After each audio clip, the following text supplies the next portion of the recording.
শিল্প এমনই একটা সত্তা যেটা প্রত্যেকটা ব্যক্তি, প্রত্যেকটা কলাকুশলী যাদের মধ্যে এই শিল্প সত্তা বিষয়টা নিয়ে জন্মগ্রহণ করে, তাদের কিন্তু হয়তো কাজের পরিস্থিতি বা কাজের চাপ অনুযায়ী তারা কিন্তু অনেক ক্ষেত্রে বা ফ্যামিলিগত দিক থেকে নানান কিছু দিক থেকে অনেক সময় হয়ে ওঠে না। তাদের মনের মধ্যে কিন্তু সব সময়ই ওই একটা আক্ষেপ থেকে যায়।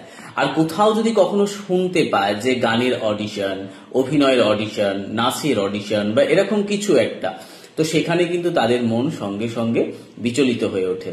তাই অভিনয় সম্পর্কিত যারা মনে করছো হয়তো বয়স হয়ে গেছে, একটু এজেড হয়ে গেছে, তো তারা ভাবছো, অনেকেই প্রশ্ন করে আমাদেরকে এরকম যে আমার দ্বারাই কি আর পসিবল, মানে অনেকটা বয়স হয়ে গেছে, হ্যাঁ হয়তো আমার জন্য আর অভিনয়টা নয়, হ্যাঁ আমি হয়তো আর চান্স পাবো না, এরকম অনেকের প্রশ্ন থাকে।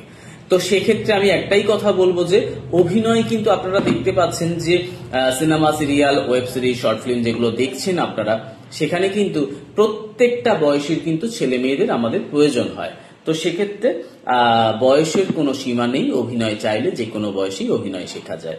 তাই যদি মনে হয় এখনো নিজের সত্তাটাকে তুলে ধরবো বা নিজের স্বপ্নকে বাস্তবায়িত করব, তাহলে কিন্তু অবশ্যই আমাদের স্ক্রিনে দেওয়া নাম্বারে ফোন করে চলে আসুন।